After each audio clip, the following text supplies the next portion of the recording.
ప్రభునందు ప్రియ పరిశుద్ధులకు వందనములు. 310వ దినము. కుటుంబ బలిపీఠం 2 నవంబర్ 6. వర్తమానం పేరు విమోచన ద్వారా సహవాసము. విమోచన ద్వారా సహవాసము. యోహాను సువార్త 14వ అధ్యాయము 1 నుండి 4వ వచనం వరకు. మీ హృదయములను కలవరపడనీయకుడి. దేవుని యందు విశ్వాసముంచుచున్నారు, నా యందును విశ్వాసముంచుడి. నా తండ్రి ఇంట అనేక నివాసములు కలవు. లేని ఎడల మీతో చెప్పుదును. మీకు స్థలము సిద్ధపరచ వెళ్ళుచున్నాను. నేను వెళ్ళి మీకు స్థలము సిద్ధపరిచిన ఎడల నేనుండు స్థలములో మీరును ఉండులాగున మరలా వచ్చి నా యొద్ద నుండుటకు మిమ్మును తీసుకొని పోవుదును.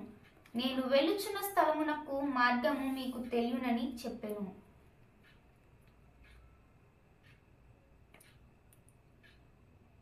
వర్తమాన పేజీ చదువుకుందాం. ప్రతి మనిషి తన హృదయములో కొన్ని తలంపులు, ఆలోచనలు కలిగి ఉండును. అతడు కొన్నింటిని పవిత్రముగాను ఎంచి తన హృదయంలో దాచుకును. అతని రహస్యములు దేవునికి అతనికి మధ్యన ఉంటాయి. అవి కేవలము అతనికి దేవునికి తప్ప మరి ఎవరికి తెలియదు. అది మీరు ఎరుగుదురు. ప్రతి విశ్వాసి దానిని ఎరుగును. కేవలము విశ్వాసి మరియు అతని సృష్టికర్త మాత్రమే ఎరుగును.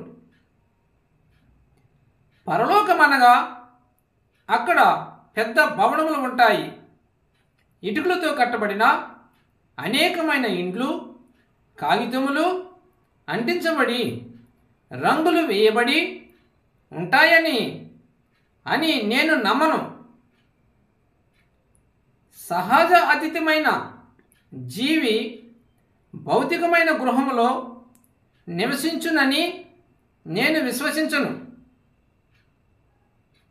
నేను నమ్ముచున్నాను. యేసు యోహాను 14లో నా తండ్రి ఇంట అనేక నివాసములు కలవు అని చెప్పినప్పుడు ఆయన భావము ఒక శరీరము, నివాస స్థలము అని నేను నమ్ముచున్నాను.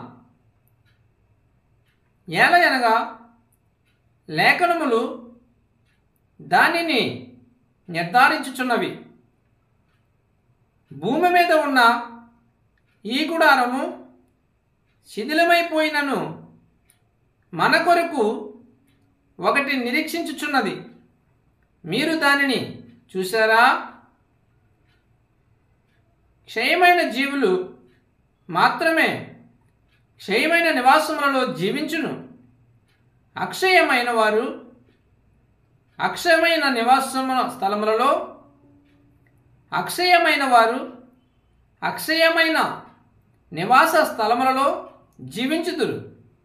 మనము మరలా తిరిగి వచ్చే వరకు ఉండుటకు మనము వెళ్ళు స్థలము ఇటుకలు, మట్టి, ప్రశస్తమైన రాళ్ళు, బంగారముతో నిర్మించబడినది కాదు. అది ఒక స్థలము, ఒక స్థితి. మనము జీవించుచున్న ఈ పరిణామములో నుండి మరొక పరిణామములోనికి వెళ్తాము. అది ఒక గృహము, గుడారము, నివాస స్థలము. యేసు చెప్పెను, ఈ దేవాలయమును పడగొట్టండి, నేను దానిని 3 దినములలో లేపుదును. వారు ఆయన సొలొమోను దేవాలయం గురించి మాట్లాడెను అని తలంచారు.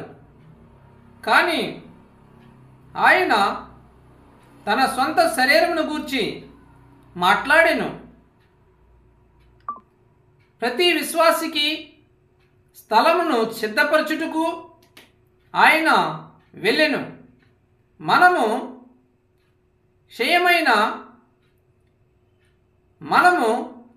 క్షయమైన ఈ ప్రపంచము నుండి అడుగు బయట పెట్టిన వెంటనే మనము ఏదో అవ్యక్త స్థితిలోనికి లేక సహజాతీతమైన ఆత్మలోనికి వెళ్ళము గాని మనము ఒక గుడారములోనికి నివాస స్థలమునకు వెళ్తాము.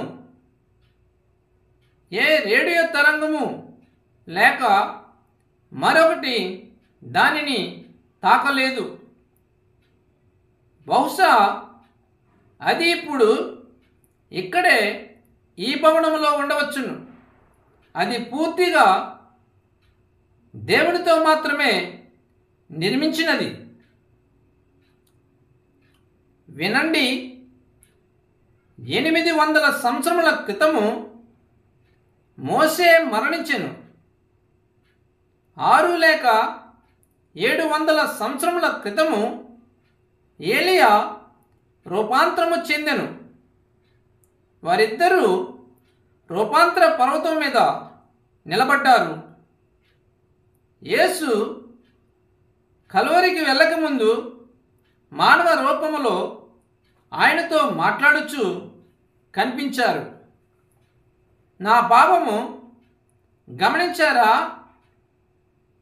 అయితే నేను ఏమి యత్నిస్తున్నాను? మనము ఎక్కడో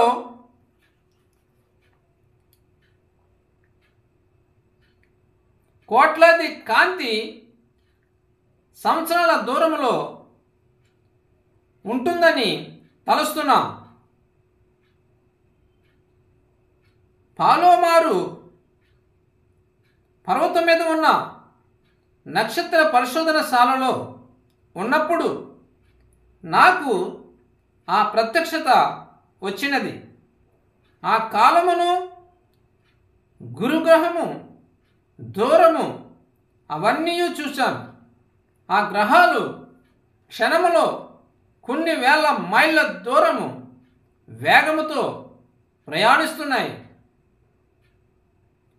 దూరముగా ఉన్న నక్షత్రము నుండి ఒక దూత బయలుదేరినచో ఇక్కడికి రావడానికి వందల కోట్ల సంవత్సరములు పట్టును. గురుగ్రహం నుండి అతడు ఇక్కడికి రావాలంటే కాంతి వేగముతో ప్రయాణిస్తూ ఇక్కడికి రావడానికి వందల సంవత్సరాలు పట్టును.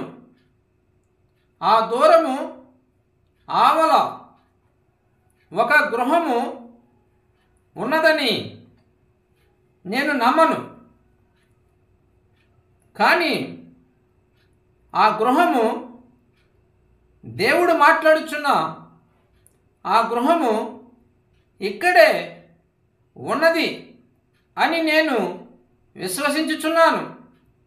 మానవుల నివసించు ఈ స్థలములోనే మనము క్షయత నుండి అక్షయతలోనికి అడుగుపెట్టుదుము. దేవుడు పరిశుద్ధ వాక్యమును దీవించునుగాక. ఆమేన్.